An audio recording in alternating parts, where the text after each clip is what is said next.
All right, we are live, and I don't have my earphones on. Let me see, am I there? Check, check. All right. What's up, everyone? Time to talk third baseman, and maybe a little therapy session based on what we saw yesterday. In fact, I'm going to do just a couple minutes here to talk about what happened last night. We talked on this show before about, and I think just about everyone agreed on the chat that Bobby Miller should be the starting pitcher. Clayton Kershaw clearly is not close to being what he needs to be. In fact, I'm going to pull something up here from Josh Thomas.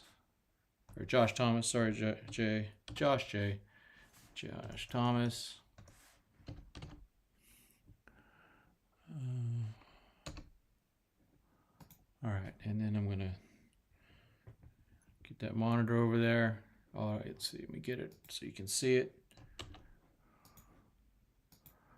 All right.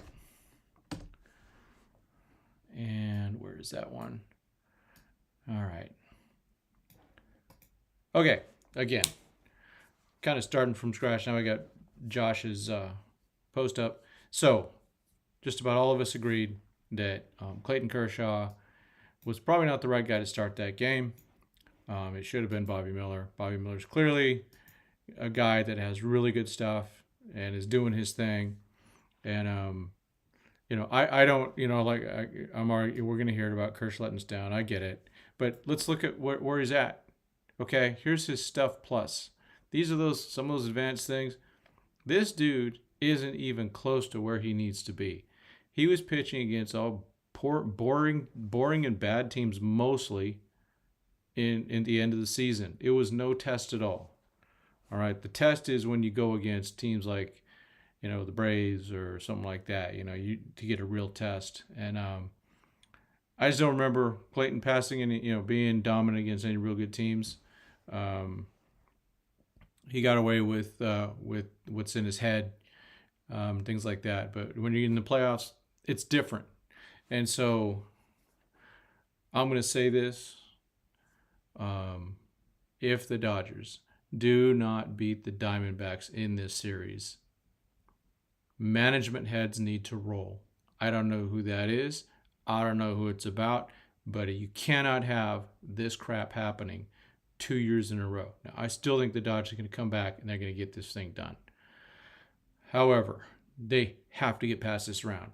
If they don't get past this round, heads really, really need to roll. I don't know. Again, I don't know who that would be, but someone at the way top needs to stop being such a nice guy and make a move. Make a move that needs to be made if this is the case. This is a big if. Okay? This is one game. So, but the Dodgers have to win 3 or 4. And they're against a team that it's flashbacks, right? We're seeing it already. Flashbacks to last year.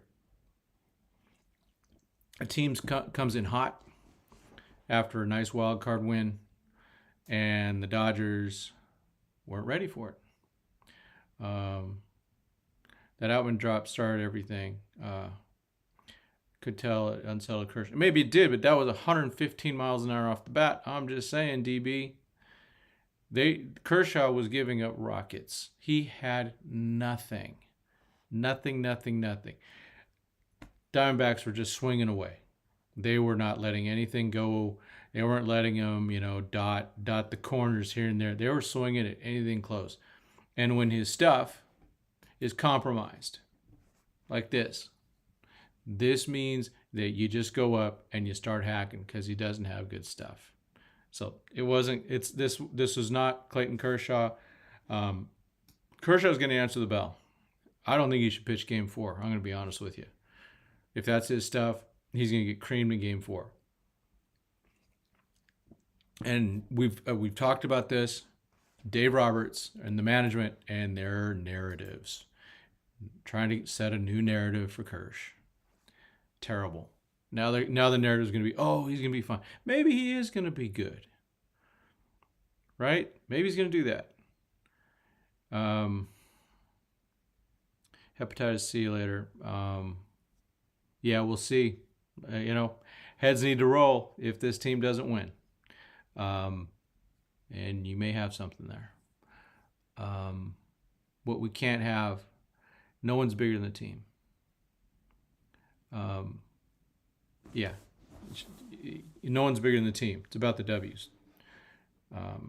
And so this narrative stuff is just, it's bull. And it can't happen anymore. I don't want to see it happen. We want to win this thing.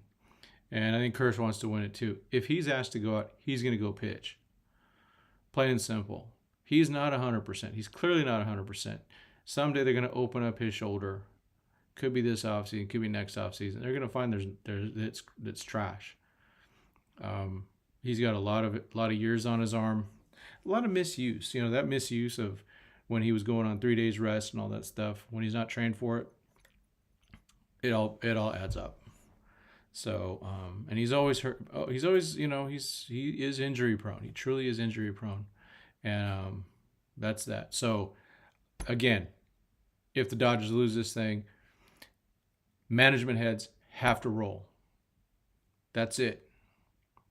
You can't go and tell me that a team can't get in the proper mode and they have to straighten the ship. They got 4 more games to straighten the ship to get it totally straight.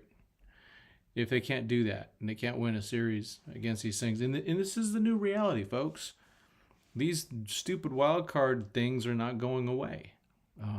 These are staying, and the team has to be able to play. It's great to win divisions. Yippee! Dodgers won 111. I didn't win anything last year. Dodgers won 111 games last year and won 1 playoff game against a team that won 89 games. Okay, let that sink in. 89 games. A team that didn't even belong in the playoffs. Neither did this team, the Diamondbacks. This is not a team that belongs in the playoffs. It is an up-and-coming team, and they're going to be good. But this ain't happening. This isn't right, and heads will have to roll. You cannot keep having the same results. It means your process is broken. All right. Okay. Deep breath, Rogers. Okay, so I'm going to be using this little screen in between each player. Again, I'm going to be breaking up segments. You've probably seen some of my segments I'm putting out there. It's just, it's just part of my grift. Trying to get more viewers, get the stuff out there. Again, I appreciate y'all that come in here. I would really appreciate any forwarding, liking, but it's really get the word out. I'm trying to hit 1,000 followers. I'm getting close. There's some certain things I need in order to get some goals. So maybe I just need to change my system a little bit. But so we're gonna go and start talking about some third basemen. So let me get all set here. Excuse me. All right, and so I'm doing it alphabetical by last name. I have 10 dudes. It's kind of a good list. So third base I would consider to be a weak spot in some ways, but maybe not so much now as I look at it. So here we go with our first one. Oops. All right, Nick Biddison. 2022 draft choice. Spent most of the year at Rancho, playing a lot of different positions too. He is a power hitter, but it was a rough year for him. I think, it was a rough year, and he's a round 4 pick. They obviously think a lot of him. He's got pop. He's got versatility. He's definitely got that Dodger vibe. He's a hard worker, has a great attitude, just wants to go out and do work. But the results, he did get a promo to Great Lakes for the last month, which was cool. I was really glad to see that. Some of these guys, they're there so long and they don't get promoted. So it's good to see Nick promoted. He only had 338 at bats with 8 home runs, and so his OPS 651. His slug would have been. So I've got JavaScript turned off so I don't get stats because the JavaScript kills these things. So, but yeah, his slug was under 400 also. So not the year that he wanted, I'm sure. There's more there, and it's just a matter of him getting it together. I think maybe having so many positions he was playing being an issue. I'd like to see him settle at one. I have him as a third baseman because he was drafted, as I saw, as a third baseman, even though they say outfield here. He played a lot of outfield in college. He played a lot of outfield this year. But I still have him at third base. I think that's a spot where he could excel. And so that's Nick Biddison. All right. Okay, let me line up our next dude here. Our next dude is a popular dude. All right. Okay. Newish third baseman, Michael Busch. Michael made really good progress this year. I mean, obviously at the plate, crushed everything this year. 27 home runs and 390 at-bats. OPS of over 1,000. He is, he's so ready. It kind of makes you sick thinking about it, right? Yeah, it's he had a crazy year. Got his feet wet a little bit in the major leagues. Still retains his rookie status for next year. I do think he comes in as a candidate to play next year and should be on the bench. Then, and people have talked about him being traded, but his value, that's it, man. You either got to trade him now, or you got to play him. So I'm hoping that they keep him because I think he's a future All-Star. But he needs a chance, and so really, it is only fair to say play him or trade him. I do see Max Muncy coming back next year, so that makes it a little rough.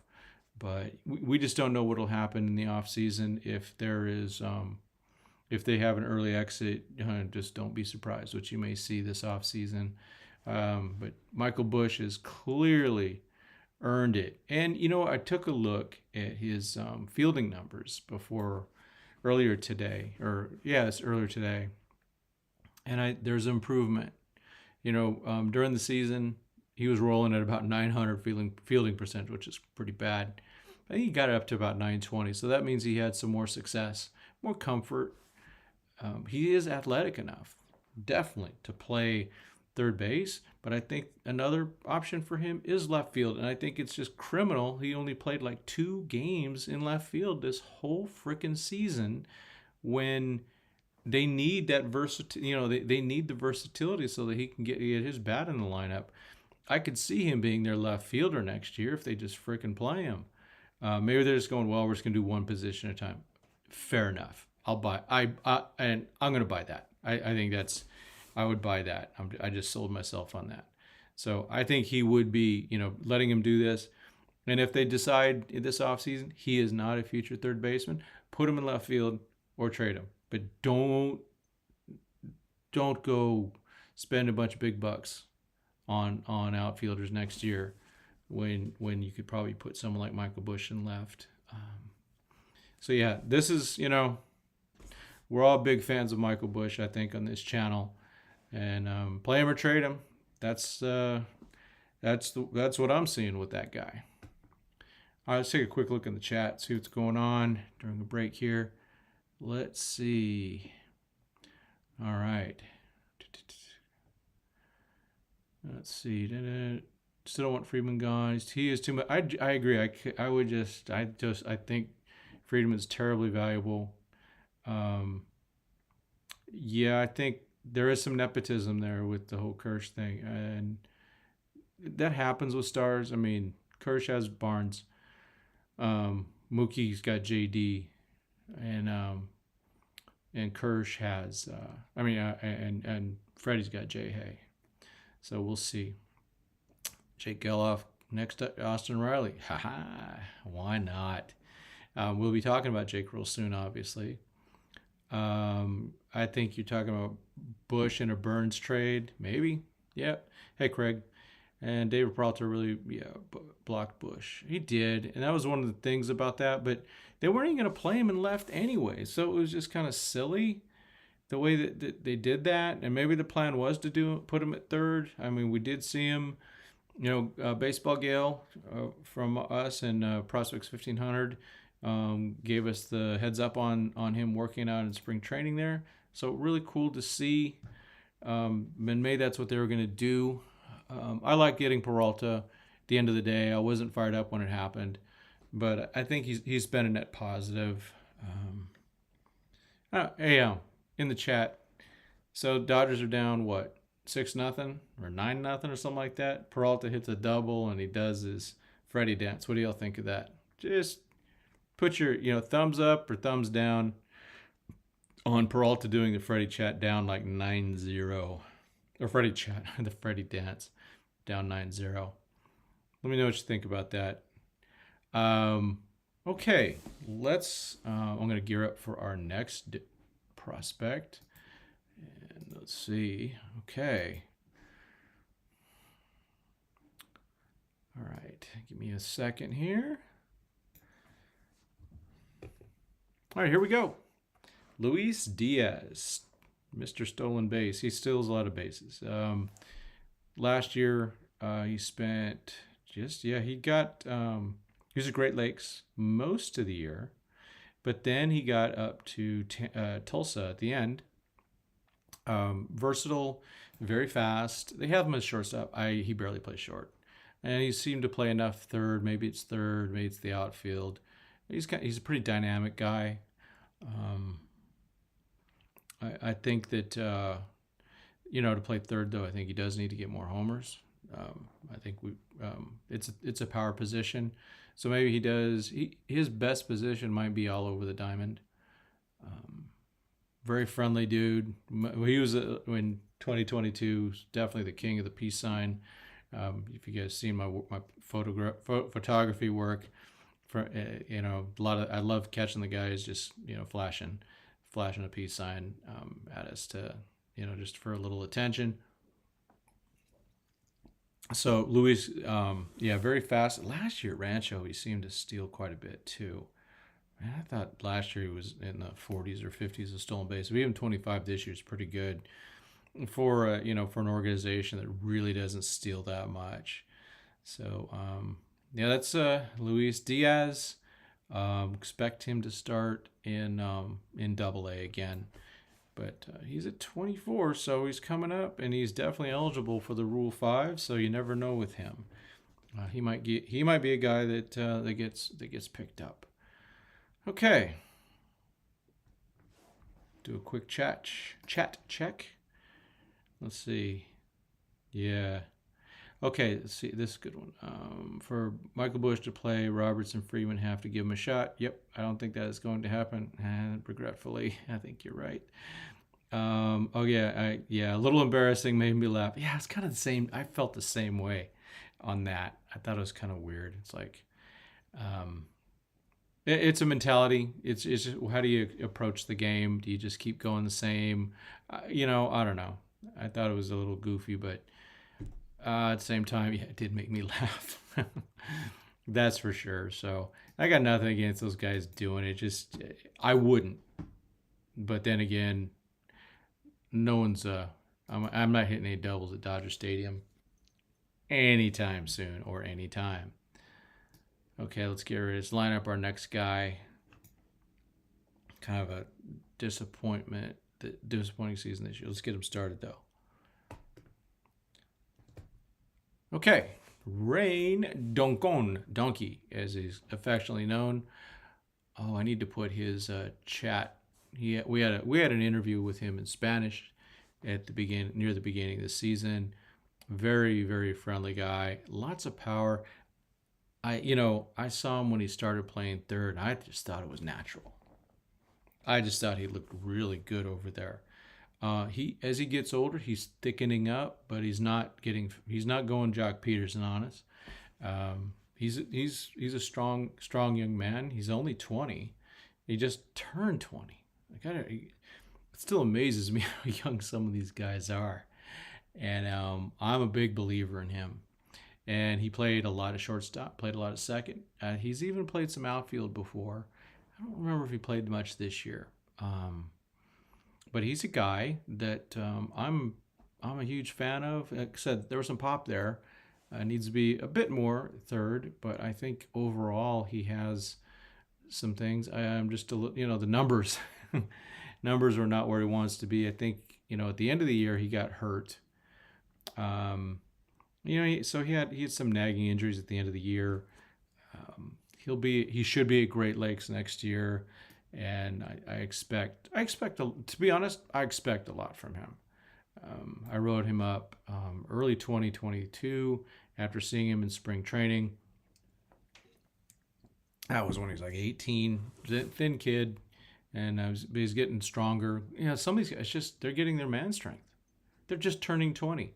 Lots of growth, right, between 18 and 22, especially maturity-wise, but definitely physically. So he's still getting his everything together. So I expect a lot from him this coming year. So I'm a big fan of his, and really want to see him do well. All right.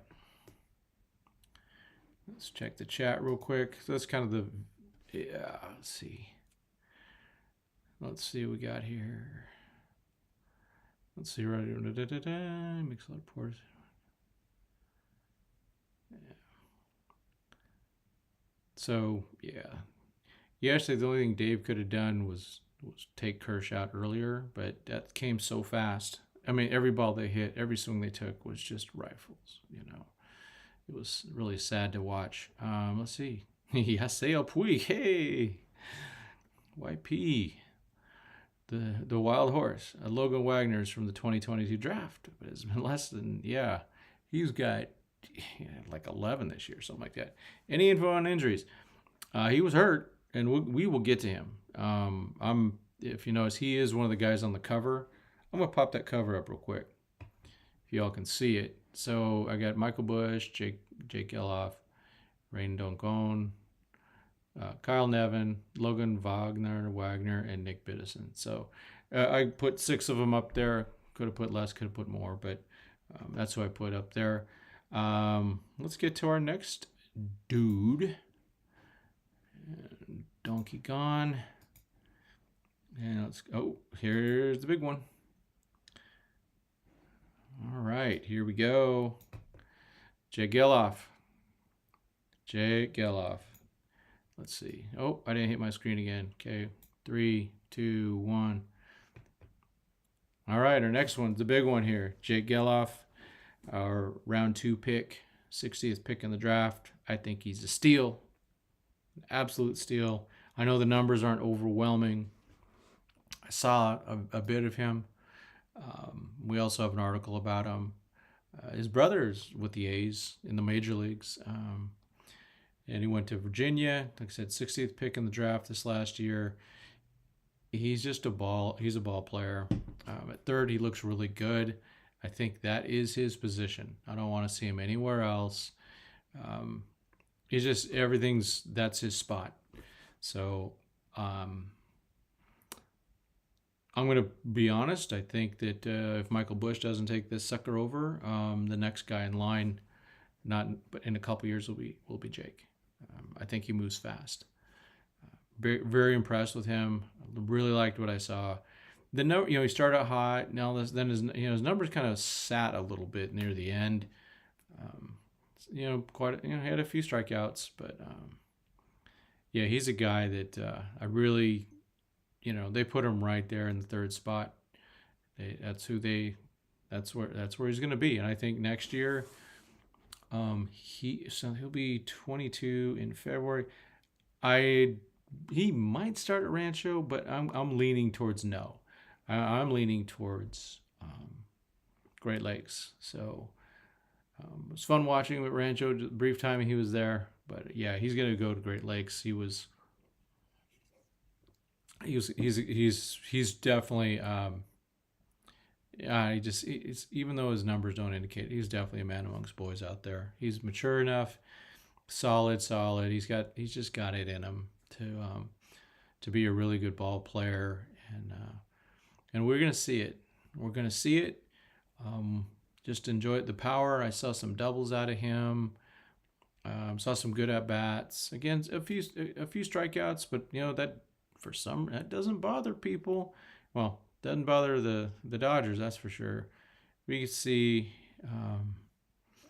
we had some got a Player of the Week, 9/12. That was near the end. Let's see, he was brought up August 3rd.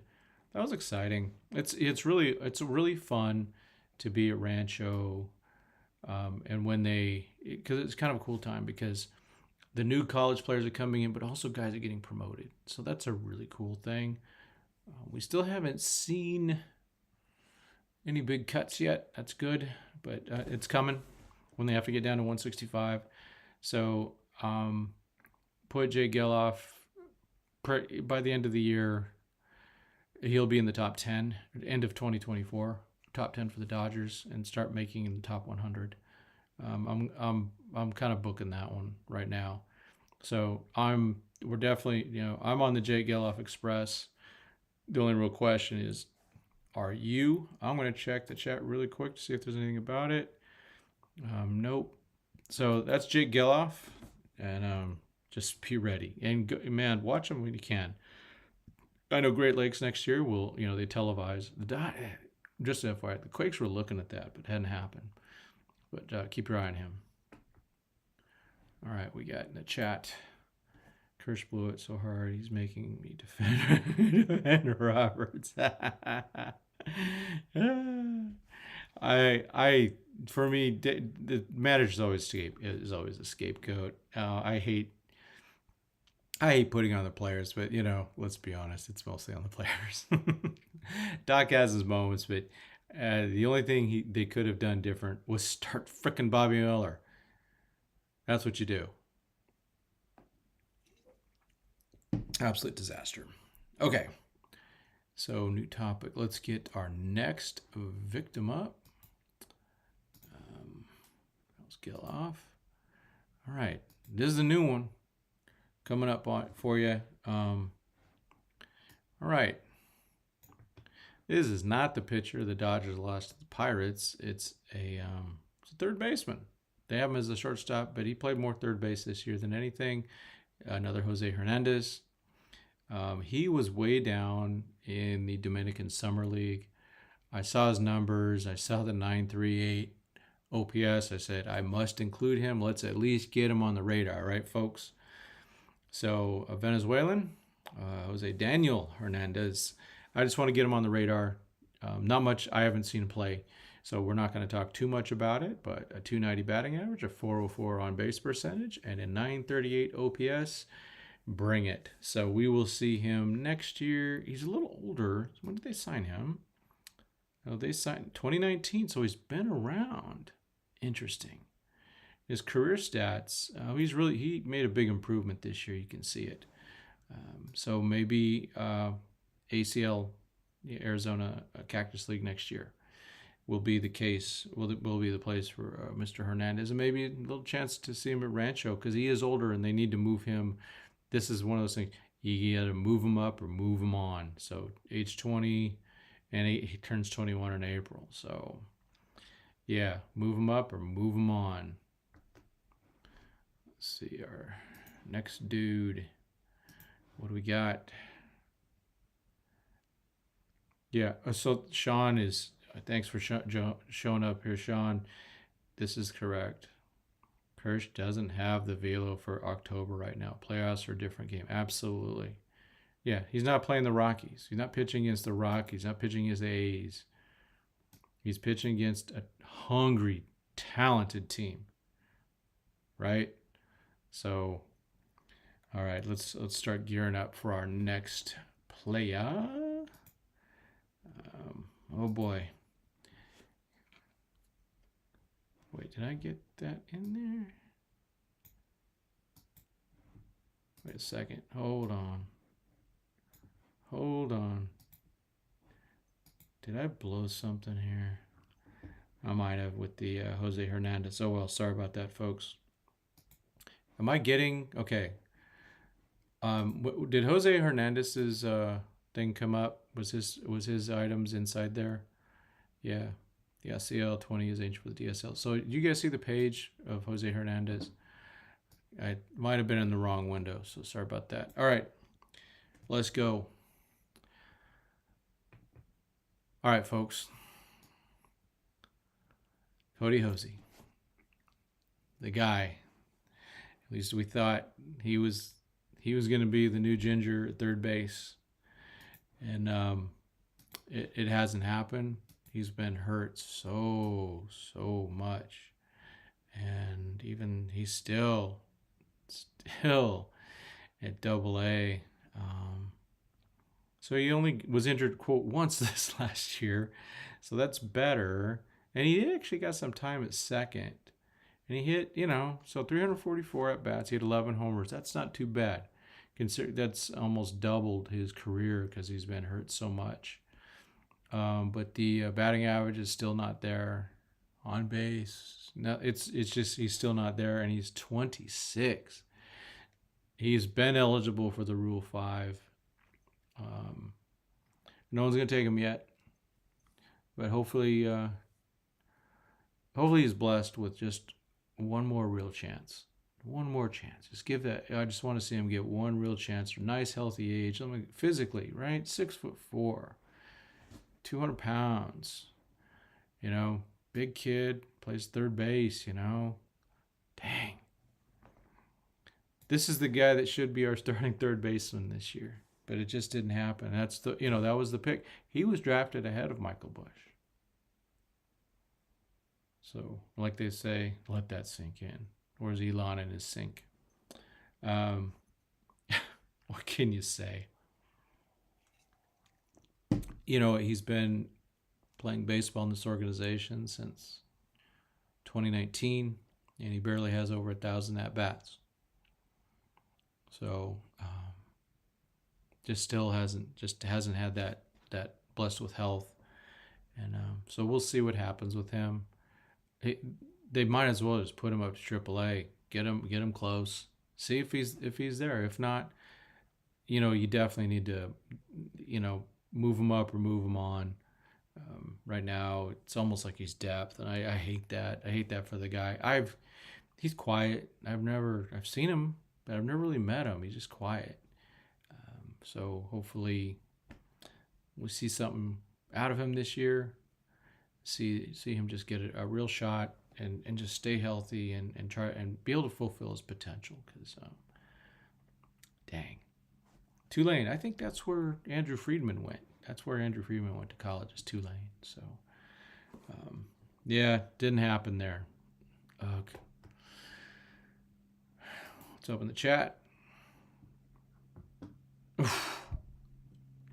Oh, hepatitis C later chose him over Volpe. Ouch. Yep. Yeah, Sean, organizational rosters are shrinking down to 165, and I think it might seal his fate. Probably time to move on. Yeah, as a guy, he's 26. Oh, wait. Did they choose him over Gunnar Henderson? Yeah, Jaron Kendall too. Just, man, that guy was on fire his first year. Absolutely on fire. And then,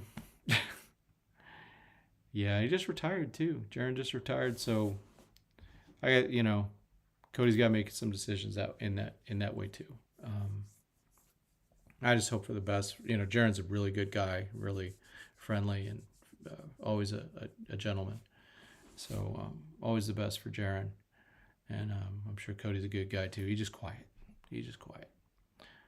All right, but yeah, was that? Did they really choose him over? Was it really Gunnar Henderson or a different Gunnar? Am I thinking of? My brain's locked on him because with the Orioles. Yeah. Are you kidding me? Gunnar was 42nd. That happens. That does happen. Hey, there's some teams that Picked other guys over Kershaw.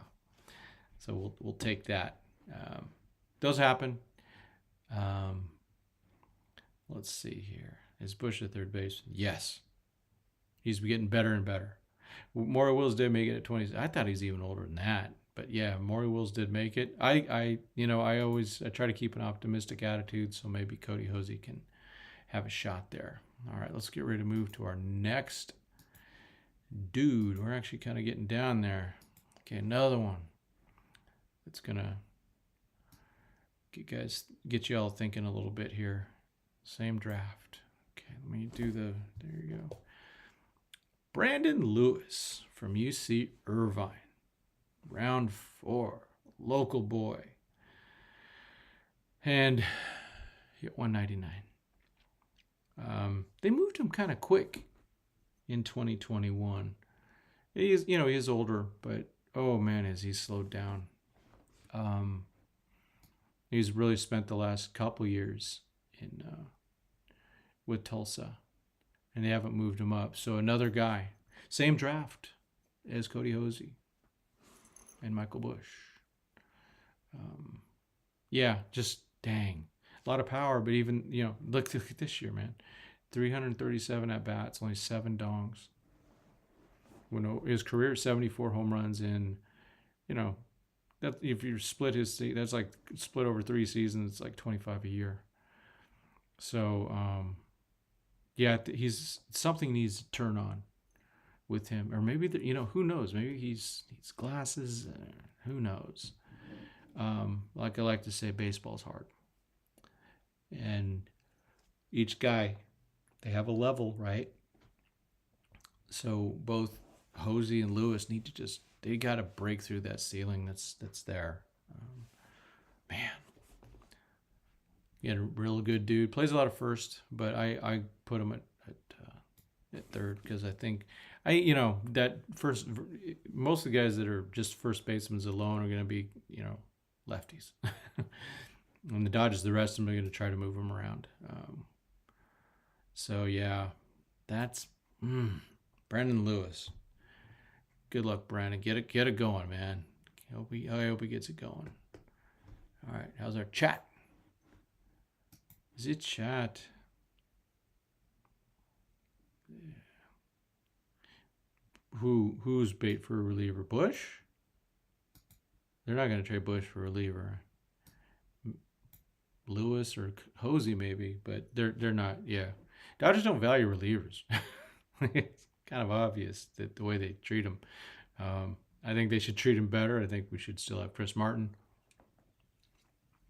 Then again, I would have kept Tommy Kahnle, but he got hurt again too.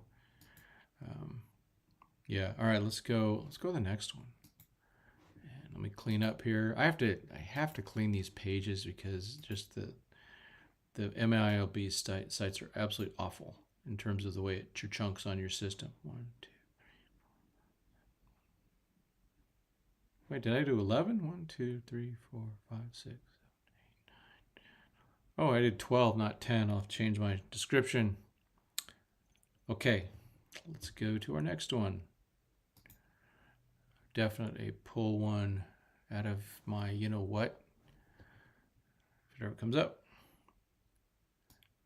No picture, no nothing. It didn't load very well. Give me a second. All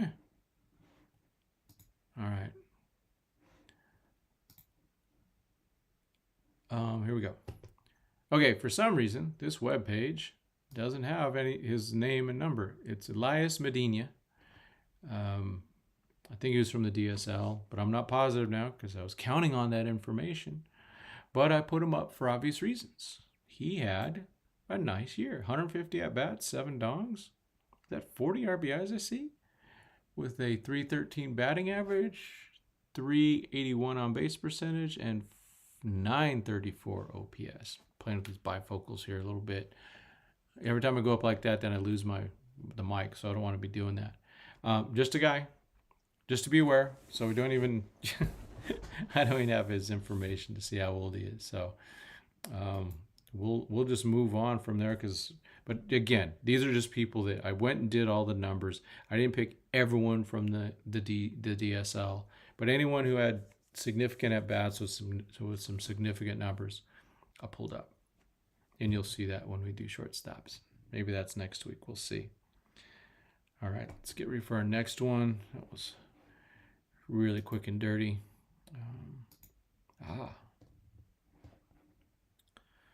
Okay. One of our long lost guys who got hurt, shoulder injury, looked like was Kyle Nevin. Kyle was off to a great start and was playing all over the place, but looked good in left, looked really good in center, looking good at third. They had him initially as a first baseman when he came up. That's all he was really playing, but now they've really messed around in a good way with him. He is 22. Yeah, born in La Jolla, went to school at Poway, which is down the road from me. He was off to such a nice season. They had, what was that, 312 batting average, 388 on base percentage, 861 OPS. Started showing some pop. He didn't have one last year. But I saw him hit one in spring training. And then, he went out, and that was it. So a real bummer on Kyle Nevin, but I like what I saw. I think he's a really nice hitter, and he's got the genes. His pops was the manager of the Angels, but it's clearly all Phil Nevin's fault that the Angels fell apart because he made all those trades, made all those dumb moves and everything. That really, you can't fire the owner, but that owner is a whack job, and he deserves to lose Shohei, but I feel bad for the Angels fans. What needs to happen for the Angels? They need to make one trade. That's to trade owners. But Kyle, we'll see. I didn't get the details of his injury, so I'm hoping he's back. I think he does.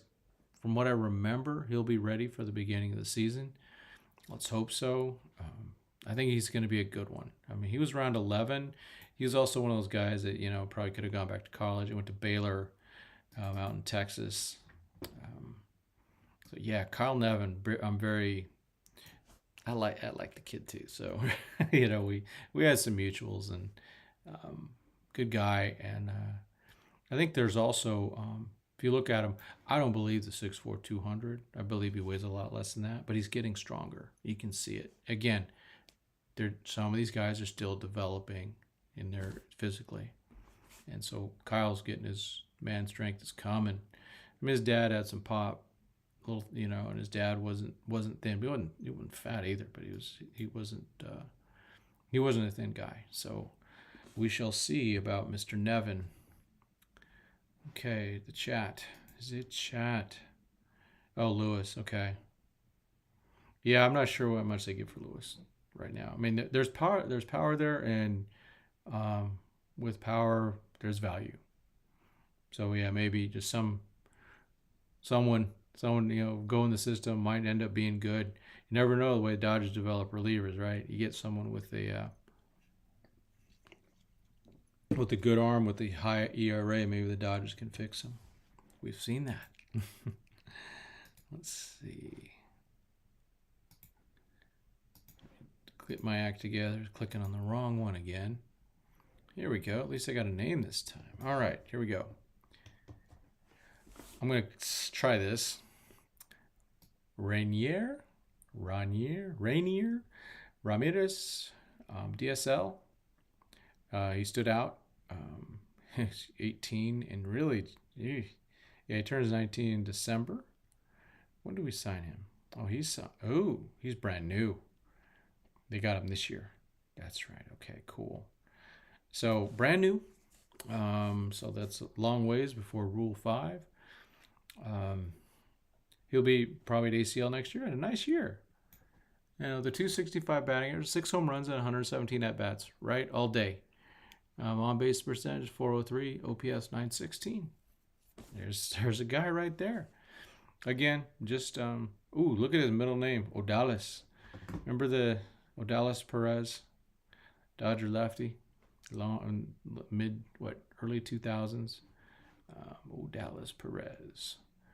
But yeah, I wanted to just, this is the, kind of the awareness of this guy.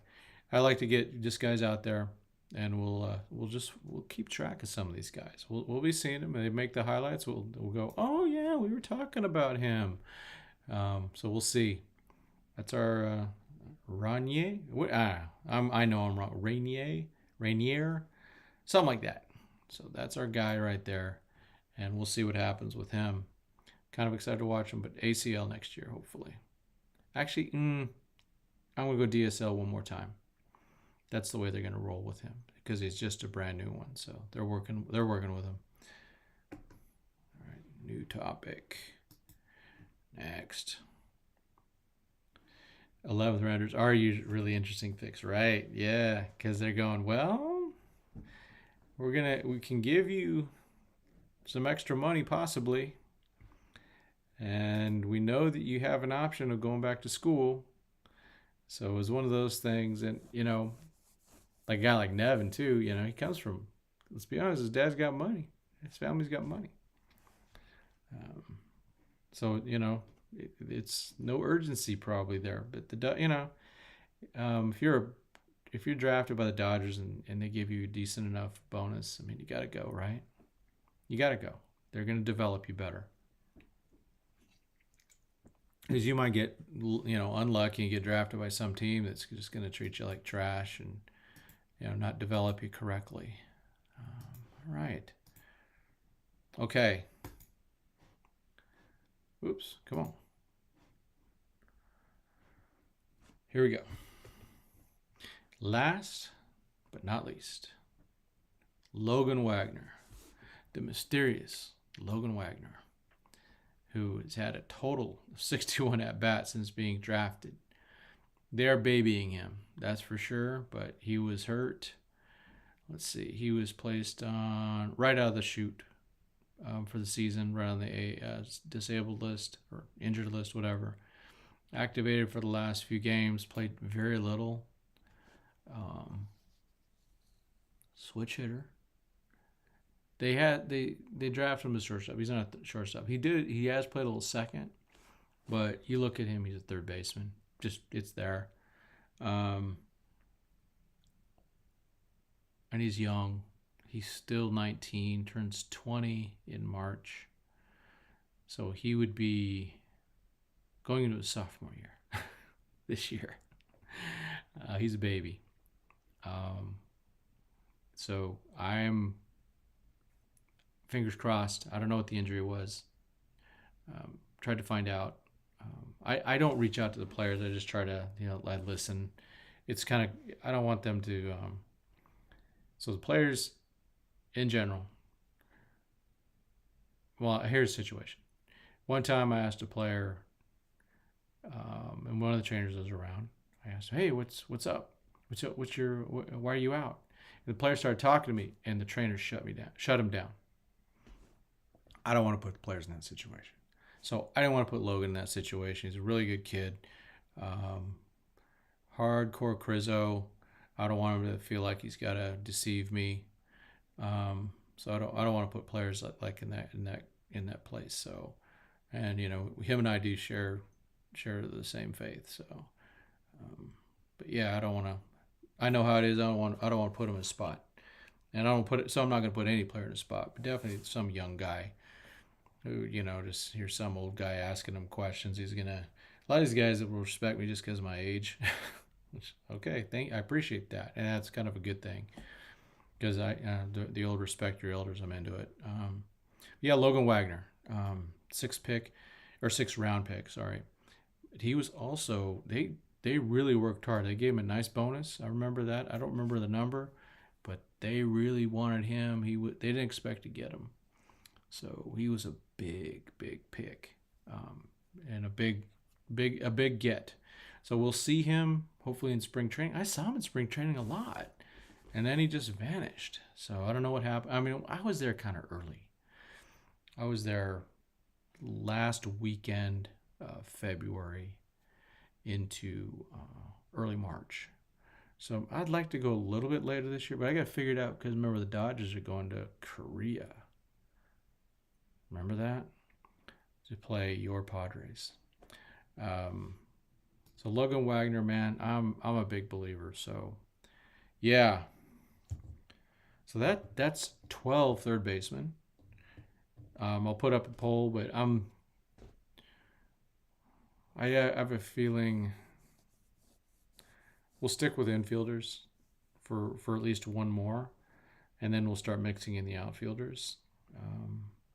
I do have a matrix of everybody now, of their positions. It's like that. What's his name? Oh, that future Dodgers guy. He's got the most amazing spreadsheets out there. I don't know how he does it, keeps them active, but they don't. The owner of this thing doesn't pay me enough. So, all right. Let's see. Let's go focus a little bit on the chat a little bit, and then we'll end it.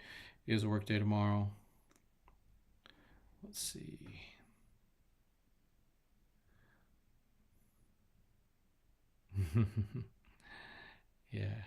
Yeah, Wagner is 19. Sounds like a Western hero. Logan Wagner. Yeah, that Wagner. Yeah. Why are they so secret? They are. Oh my gosh. I mean, and I have to go and and I'll even tell them. I know I have to be careful. So and I'll tell them. Sometimes I'll ask, hey, I'll push, like on a coach. I go, is it okay if we talk about this? Just to go, and it's either yes or no. So it's okay. But it's weird. They're really secretive all the way around. I mean, it even comes to they're always last, like to put out their playoff roster or their cuts or everything. They're when they lock down the 40-man, they're not going to put out anything until it's way after the deadline. Like that's what they did last year. Even with Kershaw, they're denying he's hurt. Yeah. Yeah. I know maybe it's a competitive thing where they're going, well, we don't want the other team to think he's not 100%. It's clear. I mean, come on. Scouting report said his stuff is down. Swing the bat, and they swang the bat. And it's silly. Why waste it? Why do that? Offense got to, I know they were kind of poo, but and I get it because they were down and all that. But at the same time, this team has been a team this year that's been very resilient. And when they were down 6-0, I didn't think it was over. I just didn't. And then of course, first Mookie runs at 10 pitches. Blue calls him on a questionable call. Unbelievable. But that's the way it went yesterday. They got to flush it. And that's going to be the test of this team. It's going to be a test of their manager. How good is he during the playoffs with this mental part? We know he's good during the regular season. It's clear. But is he good in the playoffs with handling this type of stuff? Or is he just going to go act too casual and act like it's no big deal? And then just play it like a regular season game. It's going to be fun to see Shohei and Dodgers in the Korea series. Yeah, it'll be fun. I agree. I'm looking forward to seeing that. I still think he's on his way to the Dodgers, but I'm not 100% sure. But it'll be fine. I'll take him. Not my money. Any more questions out there? Comments? Actually, I prefer your comments are great. I get a few questions from you guys, which really it's the comments that really spur the conversation. So I appreciate that. Let's see, what is it? Okay. 9:54. Dodgers need a W. Oh. YP, you're killing me, but you're right. Kershaw reminds me of late stage Lincecum or Felix Hernandez at the end. Yeah. Yeah. I mean, he was good beginning of the season. His stuff was good. And then, it did fall apart. Let's go back to Josh's deal above here. His tweet, again. His stuff, good. Oh. So you see 2020 is great. Or not, it's real. It's good.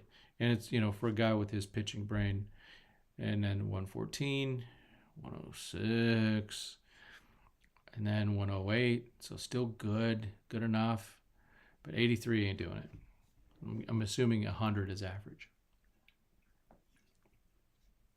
I could be wrong. So we might, if someone wants to look that up, if you know more about Stuff Plus.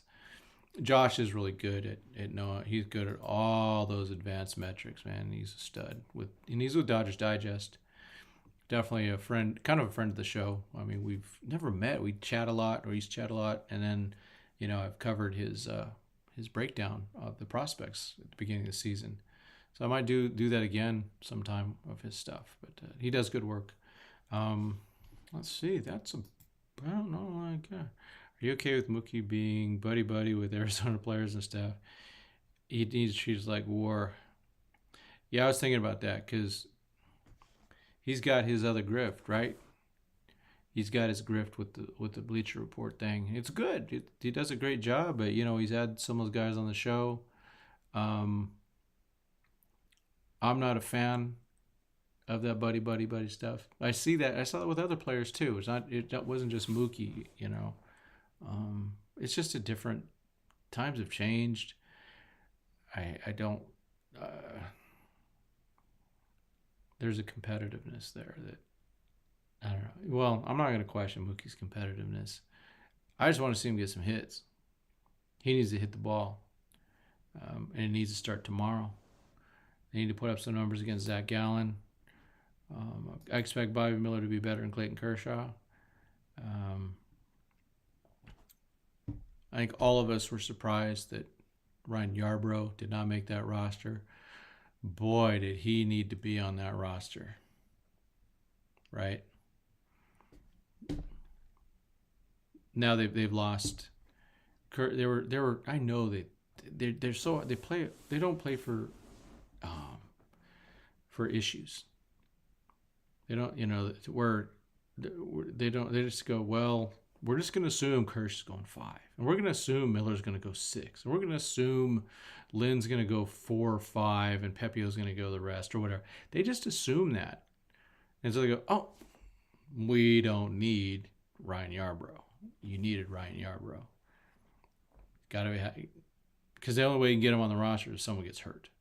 And if they're hurt, that means they're out for the rest, for that series, of course, and the next series. So if Clayton's going to get hurt, which we don't want, choosing one we want to replay instead of Yarbrough, they can only have 13 pitchers though, and they already have 13. So that's why they did that. In fact, they're being and this is an arrogance thing. Doc was throwing out, the Dodgers, we might only go with 12 pitchers.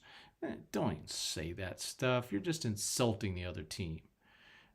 Yes, if someone gets hurt, they can call a replacement. But if it has to be a pitcher that goes down in order to put another pitcher on. That's the way that works. Same with now. You can have more position players, but the maximum you can have is 13 pitchers. Yeah. No, CT3 is fine. I mean, good enough. Yeah, he did. He got hurt the other day, right? Yeah, at the end of the season. I expect to see him in the lineup tomorrow. He's kind of one of those ride or die guys. If he's healthy, he should be in the lineup somewhere, even with a right-hander out there. Yeah, that's what I would do. So yeah, we need CT3 here. Yeah. Second time in 3 years that Dave Arch put Kershaw in a position to embarrass himself. Well, I remember 2019. Never forget that. Again, Doc trying to change the narrative for Kirsch. It's dumb.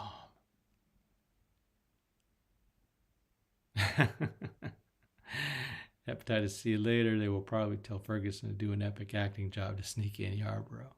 I don't know, after putting, what's his name, Billy Epler is all under investigation now for the Phantom IL. You never know now.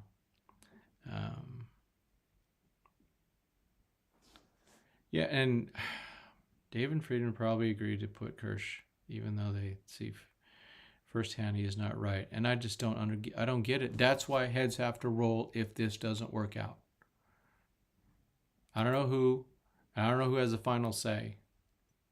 No one knows. But Friedman, at the end of the year, it's always, well, Dave Robert, Doc's got the final say. Doc's got the final say, then he has to be accountable for it.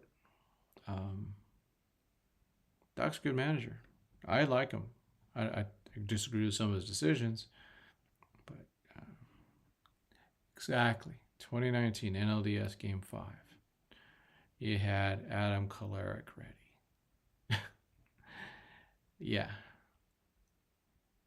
And you let Kershaw pitch to Juan Soto.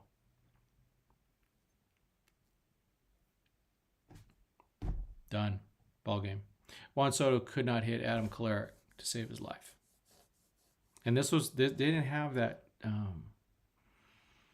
that whole one pitch or one batter. You could do one batter. And I think, didn't they have Maeda up afterwards? So they could have gone Maeda right afterwards. Yeah, it surprised me because Friedman is smart. He's real smart and he knows what's up. Yeah, I don't get it. I don't get it. While these guys put their legacy on the line and their team on the line for a guy who's not 100%. Kersh, hey, he's one of the greatest Dodgers of all time. We've been blessed to have him. I'm also glad I didn't go up to watch that yesterday. I had a friend did. I'm glad we're so fortunate to have him. Classic good. He's a good man. He's a first ballot Hall of Famer. He's one of the best pitchers of all time. He has represented this team, this city, and baseball amazingly. Yeah, combo of Maeda and Kolarek was deadly, and but no, gotta get Kersh in there. Just dumb stuff. I mean,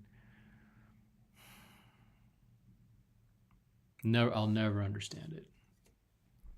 Never. Well, I understand. He was trying to make it was a narrative. I know I keep using the word narrative, but that's what it is. They're trying to write this story. You rewrite a story for Kersh. Story's written, and they make it worse by the decisions that they've made with Kersh. They have tarnished his reputation, not helped it. It started before Doc, right? With them having him go, three instead of four, going short rest against the Cardinals when they got beaten that one.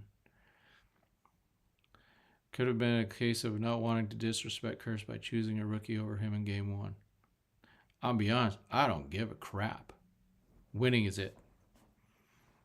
And you have 26 players. Well, you got the whole organization. You get more money. You win, you get more money. You win, you get a really nice ring. You win, you're a legend. By being on a World Series winning team, you get to come back every 5 to 10 years for some anniversary, get honored,